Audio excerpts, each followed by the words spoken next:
Reformin siyaasa dinagdee Itoophiyaa keessatti dhufe Itoophiyaa gara dimokiraasii fi nageenyaa osoo hin taaneem gara waraanaa fi tasgabbii dhabiinsaatti ceese sun abdii sabaa fi sablammoota biyyattii dukkaneessuu isaam qooda fudhattoota siyaasaa Itoophiyaatiin ibsamaatii ture. Sirni bulchiinsaa mootummaan qabatee fi gaafii uummataa cinatti dhiisuun ka'umsa waraana waliinii fi tasgabbii dhabiinsa biyyattii hordofsiisuun isaas irra deddeebiin dubbatamaatii jira. Waraanni waggoota afuriif biyyattii keessatti adeemsifamaa ture waraana eenyummaa sabootaa balleessanii eenyummaa Itoophiyaa qeenxee ijaaruu akka ta'e hayyoota seenaaf xiinxaltoota siyaasaatiin ibsamaatii ture. Hayyoonni Oromoo Profeesar Gabbisaam Dr. Hussein Kadiriif Dr. Milkeessaa Miidhagaam xiinxala sagantaa OMN gaaddisa raabaa doorii irratti kennaniin waraanni Oromiyaa irratti labsameem dhimma waraana bilisummaa Oromoo qofa osoo hin taaneem dhimma eenyummaa Oromootii jedhaniitii jiru. Hayyuun falaasamaa fi geggeessummaa Dr. Hussein Kadir waraanni lixaa fi kibba Oromiyaatti adeemsifamaa ture hidhaan ajjechaan reebichaa fi saamichi waggoota afran darban uummata Oromoo irratti taasifamaa ture waraana osoo hin labsamin adeemsifamaa turedha jedhu. Waraanni amma Oromiyaa irratti labsame ammoo waraana humnoota alaa fi keessoo hirmaachisee labsameedha kan jedhan Dr. Hussein Kadir Oromiyaa irratti lola labsuun ibidda hin dhaamne qabsiisuudha jedhum. Ibidda hin dhaamne qabsiisuudha. Oromiyaa keessatti lola labsuun akka Tigraay sana, akka Amaaraa sana, akka Affaar sana laayyoo hin ta'u. Bal'ina isaatiin kan ka'e, hawaasichi lakkoofsa isaatiin kan ka'e, lafa isaatiin kan ka'e. Oromiyaan nagaa yoo hin argatin Itoophiyaan nagaa argachuu hin dandeessu kan jedhan hayyoon falaasamaa fi geggeessummaa Dr. Hussein Kadir waraanni Oromiyaa irratti labsameem waraana biyyattii diiguu danda'udha jedhum.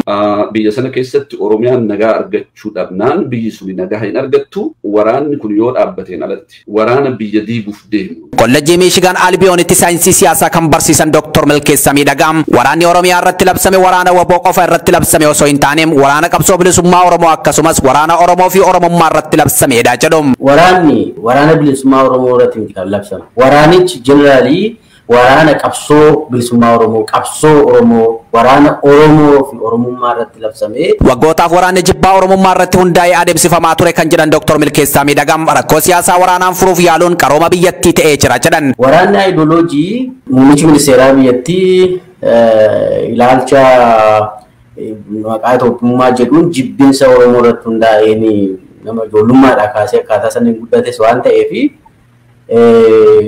qabsoo Oromoo hin jaallatu hin jibbaa dhimma Oromoo hin jaallatu hin jibbaa waraanichi ayidooloojikilii waraana eenyummaa Oromoo dhabamsiisuuf gaggeeffamaa ture waan ta'eef. Hayyuun seenaa Profeesar Gabbisaa gama isaaniitiin waraanni Oromiyaa irratti labsameen waraana sirna deebisuudhaaf labsameedhaan mootummaan kun hundee isaa irraayyuu mootummaa dantaa Oromoo eeguu miti jedhum. Waan uummanni keenya uummanni Oromoo kun hubatudha kan amma dubbatamaa jiru. Hubachuu irra jira waraanni kun maaliif akka inni deemaa jiru yaada gurguddaadha kan nu kaasanii. Tokkoffaani sirna deebisuudha barbaaduudha. Kan Oromoon hin hubatini ammayyuu taanaan maqaa Oromiyaa bilisiginnaa Oromiyaa ka jedhu waan qabaateef waan Oromoodhaaf loogutti fakkaata ta'a darbee uummata keenyatti OPD'n waan Oromoodhaatiif hojjetu itti fakkaatuu danda'a. Garuu hundee dubarraa biyuu kaasee daangaa dantaa Oromoo eegsisuu wanti jedhamu akkuma gaaffiittuu bilisiginnaa keessatti ka'aa hin turre ergii muummichi ministeeraa kana dhufeetiiti. Kaayyoo fi akeekni waraana kanaa Oromummaa balleessanii biyya alaabaam afaanii fi amantii takka qabdu ijaaruun bara olaantummaa saba tokkoo deebisuudha jechuunis ibsanii waraanni tumsa humnootaan Oromiyaa irratti labsame kun garee tokko gammachiisuuf kan labsame ta'uu kan ibsan hayyoonni kunneen mootummaan naannoo Oromiyaa ammoo meeshaa siyaasaa muummicha ministeeraati jedhaniiti jiru. Humni waraanaa mootummaa Itoophiyaa sadarkaa waraana bilisummaa Oromoo balleessuu danda'u irraa akka hin jirre kan ibsan hayyoonni kunneen waraanni bilisummaa Oromoo sadarkaa baduu hin dandeenye irraa akka jiru eeraniiti jiru. Bu'aan waraana kana irraa argamu biyya diiguu fi dhiiga lammiilee nagaa dhangalaasuu akka ta'e ibsaniiti jiru. Dhalattoota Oromoo raayyaa ittisa biyyaan poolisii federaalaaf riippaabilikaan gaardii keessa jiran akkasumas humna addaa Oromiyaa milishaa fi poolisii Oromiyaa waraana Oromiyaa fi Oromummaa dhabamsiisuuf labsame kana irraa qooda fudhachuu irraa akka of qusatan waamichi hayyoota kanaan dhiyaatee jira. Mootummaan Itoophiyaa humnoota naannolee fi loltoota Eertiraa hirmaachisuun duula waraanaa Oromiyaa irratti kan labse yommuu ta'u waraanni dhiiga dhangalaasisaan Oromiyaa keessatti adeemsifamaatii jira. Waraanni bilisummaa Oromoo humnoota waraanaa tumsaan itti bobbaafame qolachuun injifannoo irratti argataa jiraachuu ibseetii jira. Mootummaan gama isaatiin gaagama dirree waraanaatti isa qunnamirraa dandamachuuf humna qilleensaatti dhimma ba'uuf ajaja gara humna qilleensa biyyattii dabarsuu isaa maddeen ibsaniitii jiru. Opereeshinii Oromiyaa irratti adeemsifamaa jiru kan olaantummaan akka hoogganan Fiildi Maarshaal Biraanuu Juulaa, Leetinaanti Jeneraal Geetaachoo Guddinaa fi ajajaa humna qilleensa Itoophiyaa Leetinaanti Jeneraal Yilmaa Mardaasaa ministeera muummeetiin qajeelfamni kennamiifittu himama. Jiraattonni godinaalee Oromiyaa garaagaraa irraa dubbifne humni mootummaan duula farra riphee lolaa jedhee nutti bobbaase saamichatti jira jedhani. Saamichi humnoota mootummaan bobbaaseen taasifamaa jiru immoo maqaa waraana bilisummaa Oromoo dhahateetii jedhani.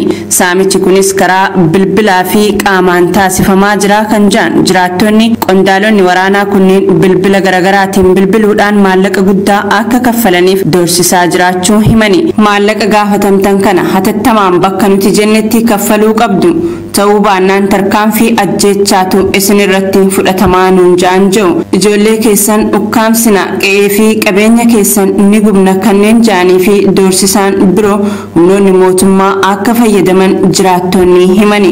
Gochaan humnoota nageenyaa mootummaan bobbaaseen raawwatamu kun godinaalee Shawaa Lixaa fi Shawaa Kibbaa keessatti garmalee akka babal'ate jiraattonni ni komatu. Waraanni bilisummaa Oromoo gama isaatiin gochaan humnooti nageenyaa mootummaa kun har'a kan jalqabee miti ja'a. Duraan jalqabee mootummaan maqaa waraana bilisummaa Oromoo xureessuuf yakkaawwan garaagaraa maqaa wabootiin hojjetaa ture ja'a. Waraanni bilisummaa Oromoo bilisummaa sabaaf qabsaa'aa kan jiru waboon uummanni humnoota mootummaan bobbaaseen maqaa waraana bilisummaa Oromoo dhahatanii saamanii fi yakka garaagaraa raawwataniin akka hin burjaajofne dhaamsa dabarsee jira. Mootummaan dhimma kana ilaalchisee hanga ammaatti waan jedhe hin qabu. Manneen barnootaa magaalaa Finfinnee afaan Oromootiin barsiisan tokko tokko keessatti faaruun Oromiyaa akka hin faarfamne dhorkamuu barattoonnii fi barsiisonni himani. Barattoonnii fi barsiisonni har'a Oromiyaa Miidiyaa Neetwoorkiif yaada isaanii kennan manneen barnootaa garaagaraa keessattuu kan dura bu'oonni isaanii dhalattoota saba Amaaraa ta'an faaruun Oromiyaa tasa hin faarfamu ja'anii dhorkaa jiru ja'ani.